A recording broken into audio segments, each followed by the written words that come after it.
Ek dink in die eerste plek as jy nog nie getroud is nie, kies reg. Ek dink baie vrouens raak vasgevang in die chemistry en die excitement vir jou fabiek, maar is dit regtig iemand saam met wie jy wil lewe doen? Saam met wie jy wil praise and worship op 'n Sondag in die kerk, saam met wie jy wil kinders groot maak, saam met wie jy wil bid en vas. Want ja, dit is wat regtig saak maak in die lewe. En dan, ja, die kinders in die prentjie kom vir my en Marco dinge baie verander. En dit is so maklik om kompeterend te raak. Jy weet, ek het nou dit opgegee, so jy moet nou dat opgee. En dit is wanneer negativiteit in die huwelik inkom. En ons het geleer dat hoe meer jy gee van jouself, hoe meer ontvang jy. Ons lewe in 'n baie selfgesentreerde eie ek-wêreld. En dit is wat geadverteer word. Maar dit gaan so teen wat die woord vir ons leer. En hoe meer ek gee van myself, hoe meer wil my man vir my teruggee. En dit is wanneer daar 'n lekker ritme ontstaan. En ja, hy weet, as hy sê by die werk, van die werk afkom, en hy kyk vir my, dan weet hy, okay, my vrou het 'n rowwe dag gehad met 2 kindertjies by die huis, en hy sal 'n bietjie inspring en oorneem, en vice versa. As ek weet, hy het nog baie om te doen vir die aand, en hy wil nog op sy treiner klim, en bietjie werk, dan sal ek weer intree, en ons weke wat hy meer doen, en ons weke wat ek meer doen, maar om dit nie 'n kompetisie te maak nie, om net onselfsugtig te gee vir mekaar. Om 'n ma te word, ja, dit verander 'n mens se lewe. Ek dink die grootste verrassing vir my, ek het geweet ek gaan my kinders lief hê. Ek het nie noodwendig besef hoe lief ek vir hulle gaan wees nie, maar ek het geweet daar gaan liefde wees. Maar die grootste verrassing vir my en die lekkerste verrassing vir my was hoe my liefde vir my man gaan verander. Ja, net as ek sien hoe hy speel met my kinders en hoe lief ek vir hom is, as die pa van my kinders, dit was vir my 'n groot verrassing en 'n lekker verrassing. Daai liefde wat 'n mens het vir jou man, pa van jou kinders.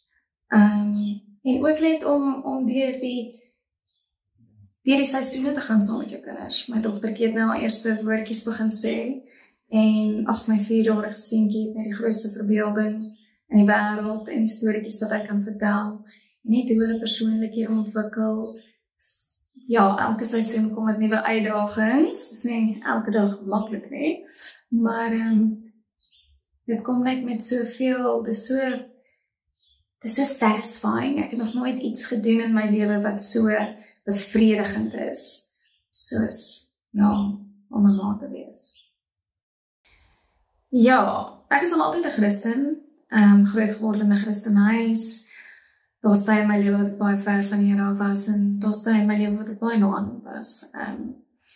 Maar ek dink die naaste wat ek nog ooit aan hom gevoel het, was toe ek en my man Kaap toe trek, ons het besluit, ons wil graag met 'n familie begin, en ons het gesukkel. Ek was besig met hormoonbehandelings, en ons was toe ook besig met inseminasies gewees.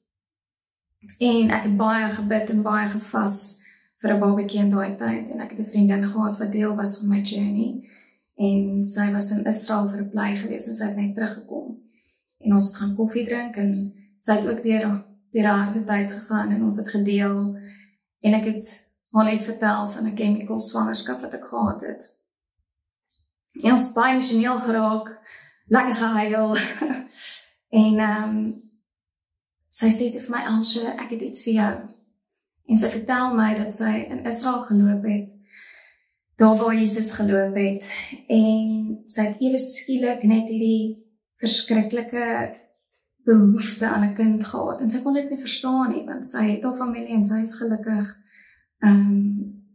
en dit het gekom en dit het gegaan, en sy het gaan bid, en dit is sulke areas waar jy kan bid, en 'n vrou was voor haar, en sy het gaan bid, en die vrou het na die tyd na toe gekom en gesê, sy weet nie hoekom nie, maar sy moet hierdie vraag gee, en dit is 'n swangerskap blessing olie, en sy kon nie verstaan waaroor dit gaan nie, maar sy het dit in 'n handsakkie gegooi, en sy het dit toevallig by haar gehad in 'n handsak, en sy sê, Elsje, ek raak altyd emosioneel hieroor, ekskuus.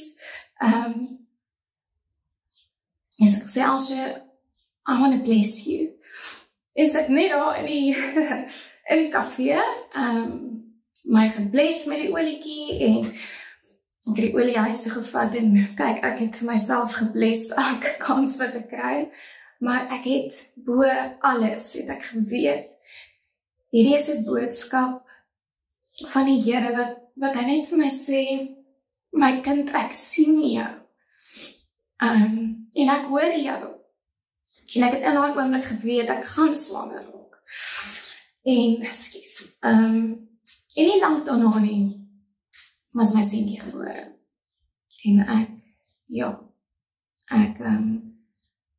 ek het net geweet, die Here het daai boodskap in daai oomblik spesiaal vir my gestuur, en daai oomblik sal ek altyd koester.